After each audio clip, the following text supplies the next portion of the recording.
Getting born again. As you may recall, we all have a lot to deal with in order to grow up. In order to grow up all the way to adulthood, there's lots to go through. After forming a personality and losing touch with the wholeness of being, we then rediscover wholeness, but experience it as a threat to our personality. Personality can eventually be included in the wholeness of being, but not without some hard work that requires courage and takes a while. It's a process of disintegration and reintegration. Some people call it dying and getting born again. The creator being is the being that came alive in the womb at about 4 or 5 months after conception, when the wiring was complete and the light came on. We forget this being rather quickly. In just a few years, we are so surrounded by our creation, the sea of suggestions, we can hardly touch or taste or smell or feel or see the ocean of experience that still surrounds us. We forget we live in a sea that is a part of an ocean at all. We forget we are the source of the whole ocean. Getting born again is remembering that. To summarize, we awaken in the womb into an ocean of experience. Over a long period of time, that ocean of experience becomes a sea of suggestions. We lose track of the ocean of experience. We lose track of having created the sea. After we have lost track of everything sufficiently, we continue to interact with the sea and create a self. What we call the self is a creation of further interactions of the sea of suggestions. The being we were when we began, the being we actually still are, alive in an ocean of experience, including all the ocean as itself, recedes to the background of our attention, and the self we have created comes to the foreground. As we identify with our newly created self, we lose touch with the being we are and have been since the light first came on. All religious experiences can be accounted for by a kind of yearning to recapture completely the 4 to 9 month time-lapse photography of being we developed in that eternal time in the womb. A kind of fused multi-sensory recording made before our senses themselves were distinct, before birth, resides in each of our memories, a remembrance of unity. This undistinguished unity lasts some time past birth until the baby breaks the world into 2 pieces with its first conception based on replicated events. That first conception may have come after being fed at mother's breast many times. At some point the memory of previous events of warmth, milk, cuddling, sucking, swallowing become distinguished from all other memories, and the baby cries to be fed.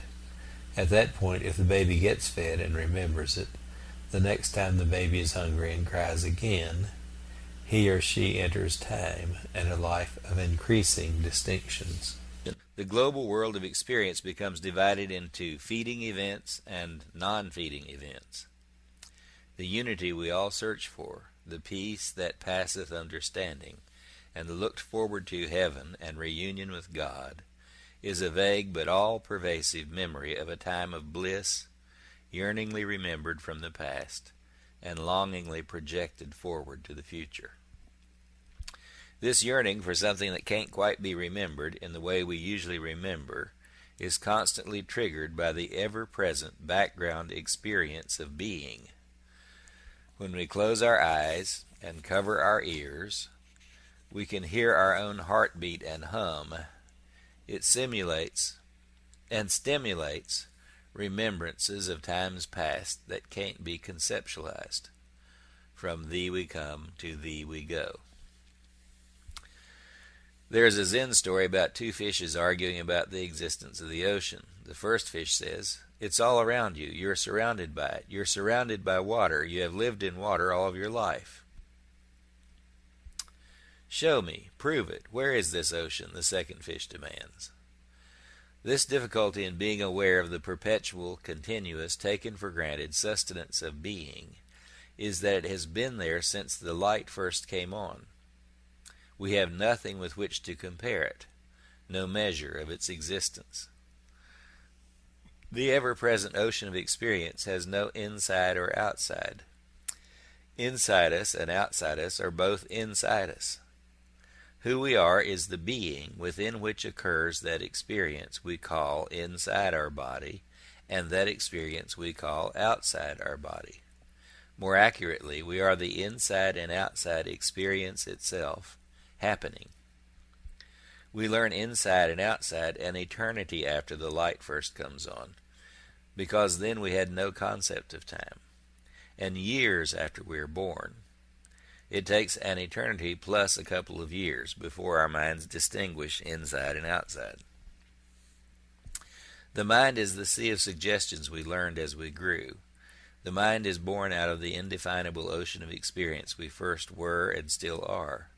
The sea of suggestions we come to think we are as personalities is itself in a larger ocean, like the original ocean of experience, currently obscured by the sea of suggestions we consider ourselves to be.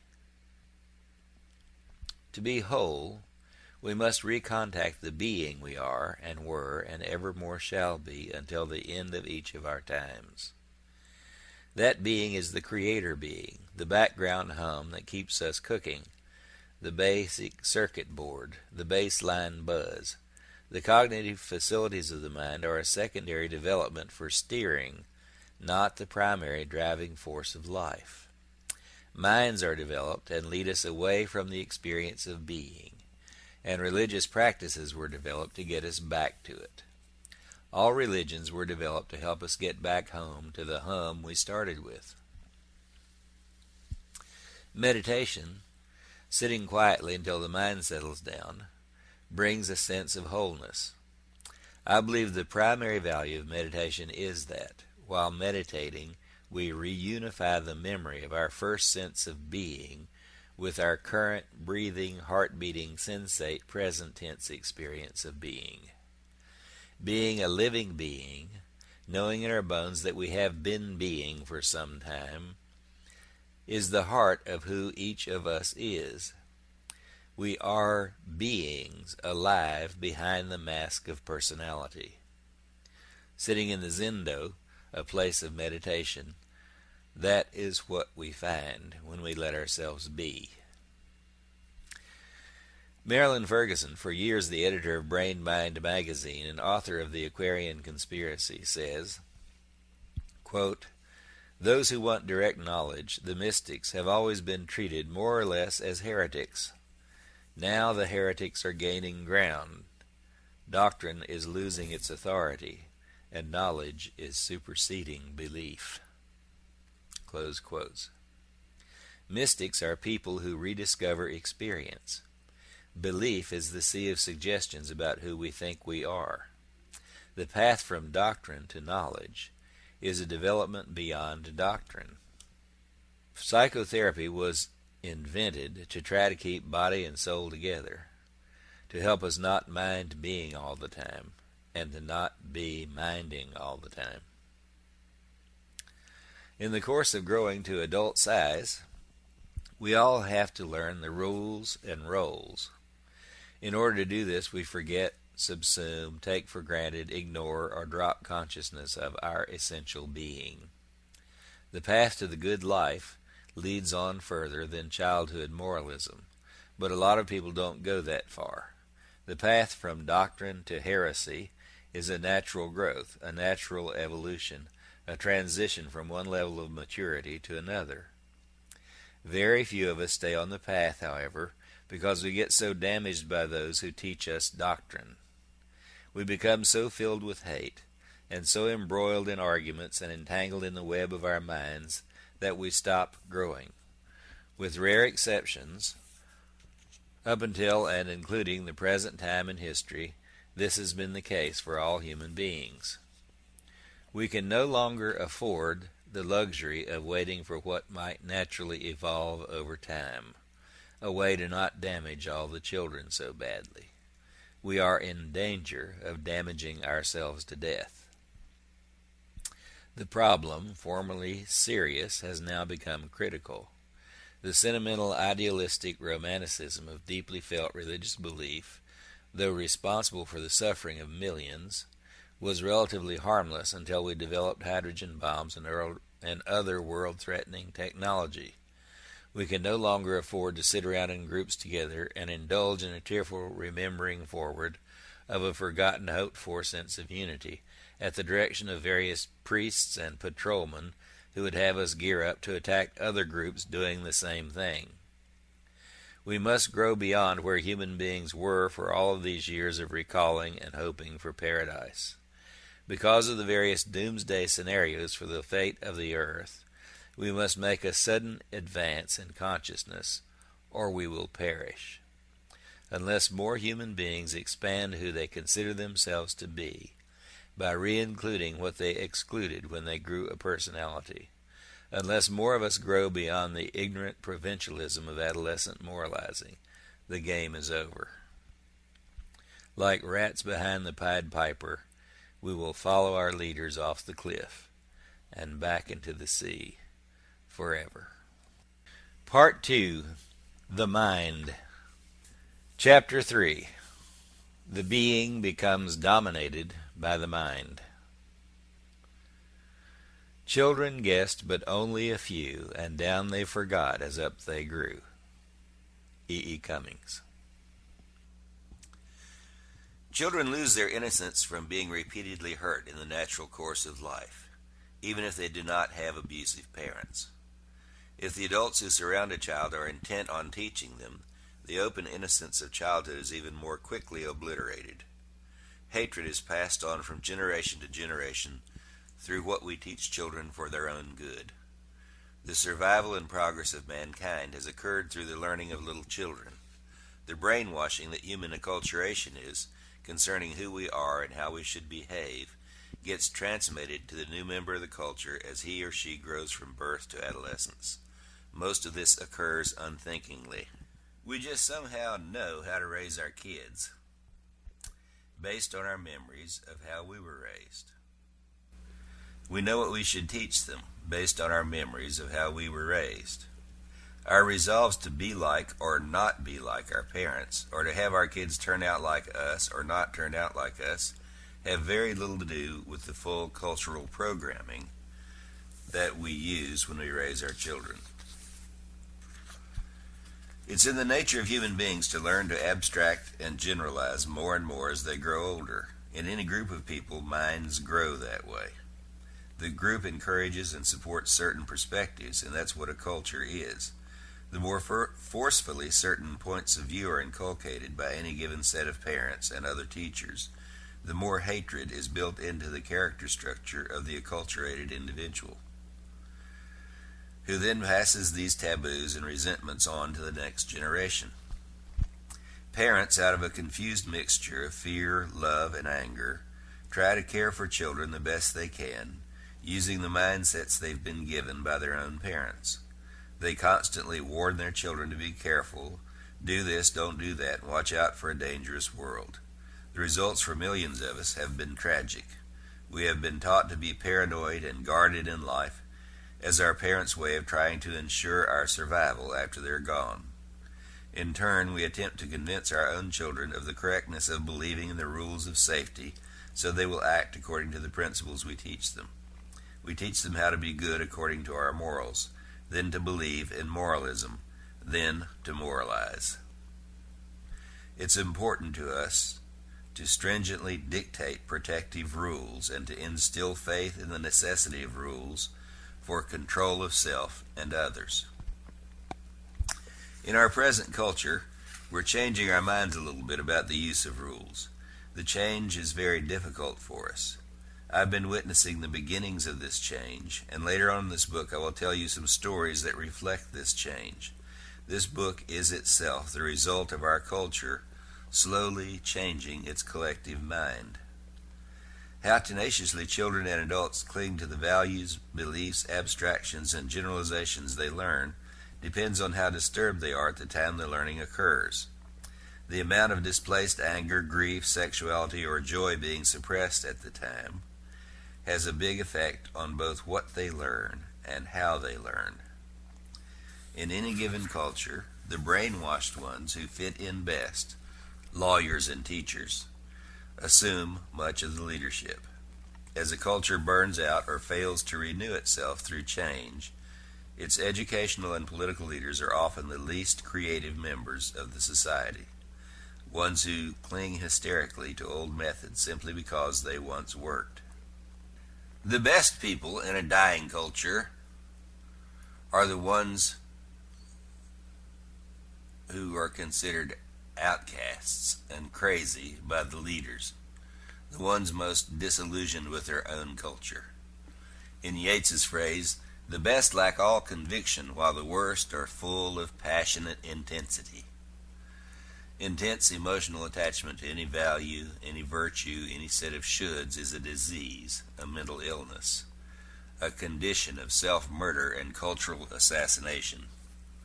George W. Bush and his leadership, the people that surround him, are perfect examples of this kind of cultural decline. Planting the seeds of moralism. A picture on the front page of the Chicago Sun-Times shows a uniformed policewoman carrying a young child out through an apartment door. That child, who's about 4 years old, is bruised and bleeding with one eye swollen shut. She's reaching back over the policewoman's shoulder and crying hysterically, trying to get back to her mother, who has just beaten her so badly. The story reports that the mother claims to have beaten her little girl because she was bad, and that the little girl was screaming when she left, "Please don't take me away. I'll be good. I'll be good." The poor little thing probably thought that being taken away from her mother was further punishment for some way in which she was deeply bad and wrong. Children try very hard to do what their parents want. Most of us suffered a lot in childhood from believing that something must be wrong with us, or our parents wouldn't be so unhappy. The story of this child's abuse in the Sun-Times is a graphic picture of the kind of trap childhood is for most children, even those who are not physically abused, even those whose parents believe they are being kind. The suffering of children abused by moralism, which is so common as to hardly be noticed, is based on the same desperate trying and wanting to please parents, to survive and be good enough to keep and be worthy of their love, displayed in that little girl in the photograph. Moralism is a disease in which good and bad become more important than alive or dead. The heart of the disease is hurt and anger and fear of losing love, and hysterical hope that we can somehow figure out how to be good enough to keep hurts from happening again. If we could just be good enough, we wouldn't have to suffer so much. Bad things wouldn't happen. In this quest, control is one of the first things children learn that they need to learn. They need to learn control. That was just one of the things we found out when we grew up. We needed to get control of ourselves. But the imposition of control is the source of anger. The imposition of control on anger is the source of even greater anger. Displacement of anger in the form of judgments and internal moral resolves results in the child learning to hate everybody else and eventually himself as well. The growing child learns this as a way to survive. Catherine Ann Porter's short story, The Downward Path to Wisdom, from which excerpts follow, is a fine example of the way family traditions of hatred are stored and transferred, and how hatred is passed on as concern or even love. The Downward Path to Wisdom is the story of a child learning to survive and protect himself for the rest of his life. It depicts how the little sea of suggestions from the culture in the teensy head of a little oppressed being gets made into a lifelong personality. In the story, 4-year-old Stephen went to stay with his grandma after having been abruptly taken from his parents during an argument involving him. He was rushed from the scene of conflict and deposited at grandma's. A few days later he started school. He met little Frances at school and won her friendship by providing her with balloons that he had innocently filched from his Uncle David. In this scene, Frances and Stephen play one Saturday morning while her nurse visits with Stephen's caretaker, old Janet. The nurse and old Janet sat in old Janet's room drinking coffee and gossiping, and the children sat on the side porch blowing balloons. Stephen chose an apple-colored one, and Francis a pale green one. Between them on the bench lay a tumbled heap of delights still to come. "I once had a silver balloon," said Francis. "A beautiful silver one, not round like these. It was a long one. But these are even nicer, I think," she added quickly, for she did want to be polite. "When you get through with that one," said Stephen, gazing up at her with the pure bliss of giving adding to loving, "you can blow up a blue one, and then a pink one, and a yellow one, and a purple one." He pushed the heap of limp objects toward her. Her clear-looking eyes, with fine little rays of brown in them, like the spokes of a wheel, were full of approval for Stephen. "I wouldn't want to be greedy, though, and blow up all your balloons." "There'll be plenty more left," said Stephen, and his heart rose under his thin ribs. He felt his ribs with his fingers and discovered with some surprise that they stopped somewhere in front, while Francis sat blowing balloons rather half-heartedly. The truth was, she was tired of balloons. After you blow 6 or 7, your chest gets hollow and your lips feel puckery. She'd been blowing balloons steadily for 3 days now. She had begun to hope they were giving out. "There's boxes and boxes more of them, Francis," said Stephen happily. "Millions more. I guess they'd last and last if we didn't blow too many every day." Francis said, somewhat timidly, "I'll tell you what. Let's rest a while and fix some licorice water. Do you like licorice?" "Yes, I do," said Stephen, "but I haven't got any." "Couldn't we buy some?" asked Francis. "It's only a cent a stick, the nice, rubbery, twisty kind. We could put it in a bottle with some water, and shake it, and it makes foam on top like soda pop. And we can drink it. I'm kind of thirsty," she said in a small, weak voice. "Blowing balloons all the time makes you thirsty, I think." Stephen, in silence, realized a dreadful truth, and a numb feeling crept over him. He did not have a cent to buy a licorice for Francis, and she was tired of his balloons. This was the first real dismay of his whole life, and he aged at least a year in the next minute. Huddled with his deep, serious blue eyes focused down his nose in intense speculation. What could he do to please Francis that would not cost money? Only yesterday Uncle David had given him a nickel, and he had thrown it away on gumdrops. He regretted that nickel so bitterly his neck and forehead were damp. He was thirsty, too. "I tell you what," he said, brightening with a splendid idea, lamely trailing off on a second thought. "I know something we can do. I am thirsty," said Francis with gentle persistence. "I think I'm so thirsty, maybe I'll have to go home." She did not leave the bench, though, but sat, turning her grieved mouth towards Stephen.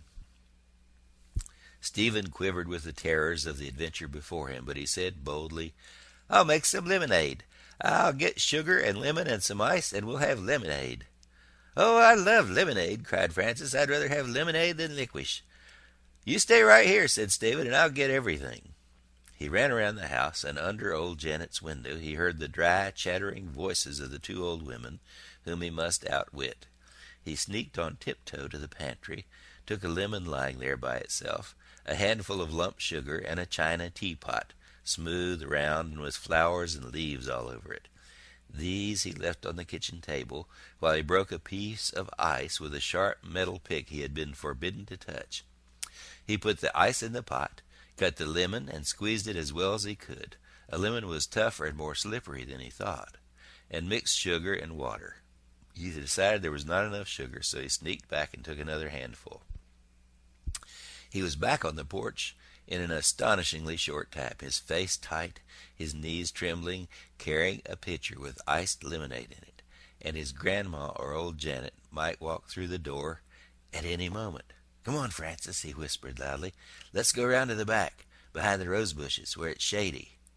Francis leaped up and ran like a deer beside him, her face wise with knowledge of why they ran. Stephen ran stiffly, cherishing his teapot with clenched hands. It was shady behind the rose bushes, and much safer. They sat side by side in the dampish ground, legs doubled under, drinking in turn from the slender spout. Stephen took his just share in large, cool, delicious swallows. When Frances drank, she set her round, pink, smooth mouth daintily on the spout, and her throat beat steadily as a heart. Stephen was thinking he had really done something pretty nice for Frances. He did not know where his own happiness was. It was mixed with the sweet, sour taste in his mouth and a cool feeling in his bosom, because Frances was there drinking his lemonade, which he had got for her with great danger. Frances said, "My, what big swallows you take," when his turn came next. "No bigger than yours," he told her downrightly. "You take awfully big swallows." "Well," said Frances, turning this criticism into an argument for her rightness about things, "that's the way to drink lemonade, anyway." She peered into the teapot. There was quite a lot of lemonade. It was left in there, and she began feeling she'd had enough. "Let's make up a game, and see who can take the biggest swallows." This was just such a wonderful notion that they grew reckless, tipping and spouting to their open mouths above their heads until lemonade welled up and ran down over their chins in rills and down their fronts. When they tired of this, there was still lemonade left in the pot. They played first at giving the rosebush a drink, and ended by baptizing it. "Name of Father, Son, Holy Goat," shouted Stephen, pouring, and at this sound old Janet's face appeared over the low hedge, with the tan, disgusted-looking face of Frances's nurse hanging over her shoulder. "Well, just as I thought," said old Janet. "Just as I expected." The bag under her chin waggled. "We were thirsty," he said. "We were awfully thirsty." Frances said nothing, but she gazed steadily at the toes of her shoes. "Give me that teapot," said old Janet, taking it with a rude snatch. "Just because you're thirsty is no reason," said old Janet. "You can ask for things. You don't have to steal."